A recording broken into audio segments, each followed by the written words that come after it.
আসসালামু আলাইকুম রহমতুল্লাহ। প্রিয় দর্শক, আপনার কি অগ্রণী ব্যাংকে অ্যাকাউন্ট আছে?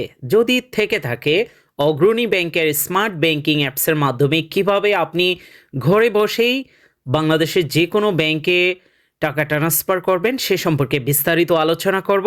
আর বিশেষ করে যারা প্রবাসে আছেন তারাও চাইলেও এই স্মার্ট ব্যাংকিং অ্যাপসের মাধ্যমে বাংলাদেশের যে কোনো ব্যাংকে প্রবাসে বসেই লেনদেন করতে পারবেন। চলুন বিস্তারিত আলোচনা করি আমরা ভিডিওর মধ্যে। আর ভিডিও শুরু করার আগে ছোট্ট একটি অনুরোধ থাকবে, আপনারা ভিডিও দেখেন কিন্তু আমাদের চ্যানেলটি সাবস্ক্রাইব করছেন না, আশা করি চ্যানেলটি সাবস্ক্রাইব করবেন। প্রথমেই অগ্রণী স্মার্ট ব্যাংকিং অ্যাপসে চলে আসব। আপনি যেখানেই টাকা পাঠান, বিকাশে হোক ব্যাংকে হোক, আপনাকে বেনিফিশিয়ারি প্রথমে অ্যাড করে নিতে হবে। তাই বেনিফিশিয়ারি অপশনে টাচ করবেন। আমরা যখন কার্ড এবং বিকাশে পাঠাবো না, কার্ড এবং অ্যাকাউন্ট এইটাতে টাচ করবেন। এখানে পুরাতন আপনার বেনিফিশিয়ারি অ্যাড যদি থাকে সেগুলো দেখাবে। নতুন কোথায় থেকে করবেন, নিচে দেখুন একটি প্লাস আইকন আছে, আমরা দাগ দিয়ে দেখিয়ে দিয়েছি, এখানে টাচ করবেন। এখানে বেনিফিশিয়ারির ধরন সিলেক্ট করতে হবে। আপনি কি অগ্রণী ব্যাংকে পাঠাইলে প্রথমটা সিলেক্ট করবেন, আর যদি যে কোনো ব্যাংকের অ্যাকাউন্টে পাঠান দ্বিতীয় অপশনটা, যে কোনো ব্যাংকের কার্ডে পাঠাইলে তৃতীয় অপশনটা। আমরা যে কোনো ব্যাংকের এটাই সবচেয়ে বেশি ফান্ড ট্রান্সফার হয়ে থাকে, অনেকে বুঝে না, তাই দেখা যাচ্ছে ব্রাঞ্চে গিয়ে পাঠায়, লাইন ধরতে হয়, অনেক ঝামেলা, ফর্ম ফিল আপ করতে হয়। আপনি চাইলে এগুলো এখানে ঘরে বসে এই অ্যাপসের মাধ্যমে করা যাবে। এখানে প্রত্যেকটা অপশন আপনাকে ফিল আপ করতে হবে। তো ডাক নাম, অ্যাকাউন্ট হোল্ডারের নাম, মোবাইল নাম্বার, কোন ব্যাংকে টাকা পাঠাবেন, এটা আপনার নিজের হোক, আত্মীয় স্বজনের হোক, বন্ধু বান্ধবের হোক, বা যে কোনো কাউকে আপনি পাঠান তার ব্যাংকের, যে ব্যাংকে পাঠাবেন সে ব্যাংকের নাম, এখানে বাংলাদেশের লিস্টেড সমস্ত ব্যাংকের নাম কিন্তু দেওয়া আছে। ধরুন আমি example United commercial bank select করব। এবার যাকে টাকা পাঠাবেন সে কোন ব্রাঞ্চে এই ইউনাইটেড কমার্শিয়াল ব্যাংকের অ্যাকাউন্ট খুলেছে, তো সেই ব্রাঞ্চ সিলেক্ট করতে হলে তো সেটা একটা জেলাতে আছে, সেই জেলাটি আগে আপনাকে সিলেক্ট করতে হবে। এরপর ওই জেলাতে কোন ব্রাঞ্চে তার অ্যাকাউন্ট, এখানে একটা জেলাতে একাধিক ব্রাঞ্চ থাকতে পারে, অনেকেরই উপশাখায় অ্যাকাউন্ট থাকতে পারে, সেটা কিন্তু একটি ব্রাঞ্চের আন্ডারে হয়ে থাকে। অনেকের এজেন্ট ব্যাংকে, Islam bank, Dutch Bangla agent ব্যাংকেরও অ্যাকাউন্ট হইতে পারে, সেটাও আপনার কিন্তু একটা ব্রাঞ্চের আন্ডারে হয়ে থাকে। তো আপনাকে যাদের উপশাখা এজেন্ট ব্যাংকে অ্যাকাউন্ট তারা এই দুইটা বিষয় আগে জেনে নেবেন, এটা কোন ব্রাঞ্চের আন্ডারে। নিচের রাউটিং নাম্বারটা অটোমেটিকভাবেই চলে আসছে, এটা আপনাকে বসাইতে হবে না। আর যদি আপনি রাউটিং নাম্বার ম্যানুয়ালি বসান সেগুলো ব্রাঞ্চ অটোমেটিক চলে আসবে। উপরে 1 নাম্বার ঘরে অ্যাকাউন্ট নাম্বারটি দিবেন। তো আমরা সমস্ত কিছুই এখানে দিয়ে দিয়েছি। প্রথমে অ্যাকাউন্ট নাম্বার, এরপরে ডাক নাম, যার কাছে পাঠাবো তার যে কোনো নাম দিয়ে দিবেন। এরপরে অ্যাকাউন্টে ঠিক যেভাবে নামটা দেওয়া আছে সেই নাম, তার মোবাইল নাম্বার, ব্যাংকের নাম, ব্যাংকটা কোন জেলাতে, মানে ব্রাঞ্চটা কোন জেলাতে অবস্থিত, ব্রাঞ্চের নাম, এগুলো দেওয়ার পর বেনিফিশিয়ারি অ্যাড করুন এই অপশনে টাচ করবেন। এখানে বারবার বলা হয়েছে যে আপনার অ্যাকাউন্টটি সঠিক কিনা, তথ্য সঠিক আছে কিনা, কারণ ভুল হলে কিন্তু সেটা ব্যাংক দায়বার হবে না। এজন্য ভালো মতো আগেই চেক করে নেবেন, বিশেষ করে অ্যাকাউন্ট নাম্বার, নাম এবং ব্যাংকের নাম। তো দেখতে পাচ্ছেন আমরা মাত্র অ্যাড করেছি, এটা কিন্তু নতুন নিয়ম, আগে কিন্তু এই নিয়মটা ছিল না। এখানে অ্যাড করার পর আপনাকে বেনিফিশিয়ারিটা অ্যাক্টিভ করতে হবে। এখন কিন্তু দেখুন ইনঅ্যাক্টিভ অবস্থায় আছে আমাদের ইউসিবির যেই বেনিফিশিয়ারিটা আমরা অ্যাড করেছি, এটা ইনঅ্যাক্টিভ অপশনে আপনি টাচ করবেন। নিচে দেখুন অ্যাক্টিভেট অপশন আছে, এটাতে আপনাকে টাচ করতে হবে।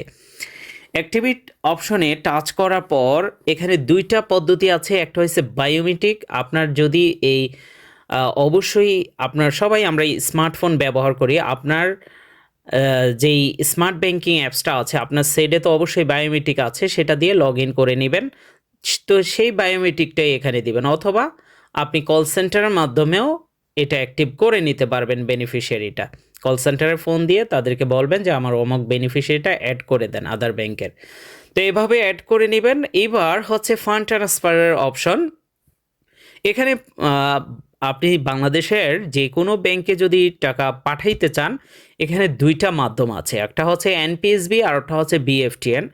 আরেকটা মাধ্যম আছে সেটা হচ্ছে আরটিজিএস, সেটা অগ্রণী ব্যাংকে এখনও পর্যন্ত আমরা যখন ভিডিও রেকর্ড করছি তখনও পর্যন্ত আসে নাই, ভবিষ্যতে আসতে পারে। তো বিএফটিএনটাই আমরা সিলেক্ট করব। বিএফটিএন সম্পূর্ণ ফ্রি। বিএফটিএনের মাধ্যমে যে কোনো অ্যাকাউন্টে, কার্ডে আপনি যে কোনো ব্যাংকের কার্ড অ্যাকাউন্টে টাকা পাঠাইতে পারবেন। প্রথমটা হচ্ছে অ্যাকাউন্টের, আমরা অ্যাকাউন্টে টাচ করবে। এরপরে আপনার প্রথমে আপনার নিজের অ্যাকাউন্ট, প্রেরকের অ্যাকাউন্ট সিলেক্ট করবেন।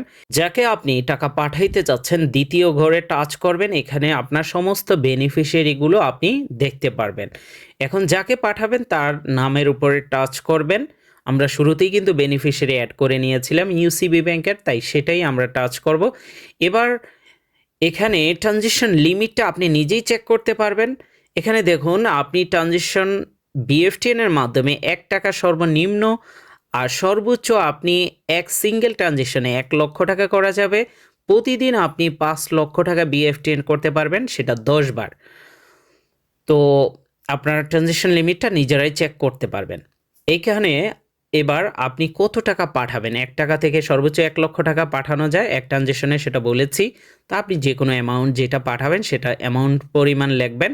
এরপরে মন্তব্য ঘরের জায়গায় যে কোনো কিছু কি পারপাস পাঠাচ্ছেন সেটা লিখে দিবেন। এরপরে পরবর্তী অপশনে টাচ করতে হবে আপনাকে। এখানে দেখতে পাচ্ছেন সম্পূর্ণ জিরো ফিস, কোনো ধরনের চার্জ নেই। আর বিএফটিএন এর ক্ষেত্রে যারা বৃহস্পতিবারে দেখা যাচ্ছে বিকালে বা ৩টার পরে ১২টার পরে পাঠাইলে কিন্তু ওই দিন জমা হবে না, এটা রবিবারে জমা হবে। আপনি রবিবারে যদি একেবারে ফার্স্ট টাইমে সকালে পাঠান বিকালে জমা হবে বা পরের দিনও জমা হতে পারে, মানে আপনাকে ২৪ ঘন্টা অপেক্ষা করতে হবে। এখানে একটি ওটিপি আসবে, ওটিপি দিয়ে নিশ্চিত করুন। এরপরে হ্যাঁ অপশনে যখনই টাচ করবেন আপনার ট্রান্সফারটি কিন্তু দেখতে পাচ্ছেন সাকসেসফুলভাবে ট্রান্সফার হয়ে গিয়েছে। তো এখানে নিচে এই যে রিসিপ্ট ডাউনলোড করুন এই অপশনে টাচ করে আপনি এই যে ট্রানজেকশন করেছেন এটা স্লিপটা ডাউনলোড করে নেবেন। এতে যাকে পাঠিয়েছেন প্রমাণপত্র হিসেবে তাকে পাঠিয়ে দিতে পারবেন। আর এনপিএসবি আপনি ইনস্ট্যান্ট যে কোনো টাইমেই করতে পারবেন। এনপিএসবিও কার্ডে করা যাবে, যে কোনো ব্যাংকের ডেবিট কার্ড বা প্রিপেড কার্ড করা যাবে এবং অ্যাকাউন্টেও করতে পারবেন। তো এনপিএসবির ক্ষেত্রেও সেম নিয়ম, এক বেনিফিশিয়ারি দিয়ে দোনোটাই কাজ করা যায়, বিএফটিএন এবং এনপিএসবি আপনার সেমভাবেই।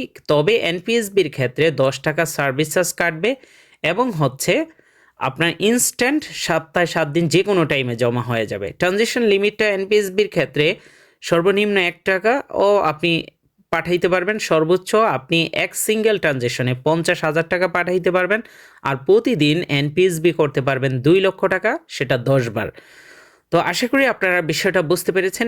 এভাবে আপনারা ইনস্ট্যান্ট চাইলে ইনস্ট্যান্টও পাঠাইতে পারেন। তবে সবচেয়ে নিরাপদ হচ্ছে বিএফটিএন, একটু দেরি হইলেও সেটা কখনোই আটকায় না, কারণ এনপিএসবি প্রায় সময় ফেলড হইতে পারে।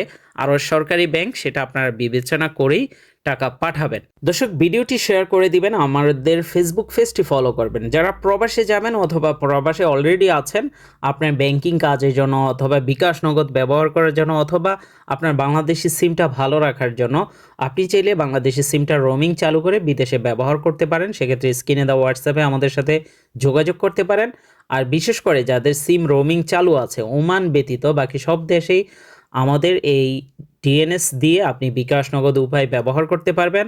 এছাড়াও যারা অগ্রণী ব্যাংকের অ্যাপস প্রবাসে ব্যবহার করতে পারছেন না তাদের জন্য আলাদা ভিপিএন আছে, অথবা স্ক্রিনে এই প্রত্যেকটা অ্যাপসেই আমাদের ভিপিএন দিয়ে ব্যবহার করতে পারবেন। তো আজকের মতো এখানেই বিদায় নিচ্ছি, অন্য কোনো ভিডিওতে আবারও আপনাদের সাথে কথা হবে।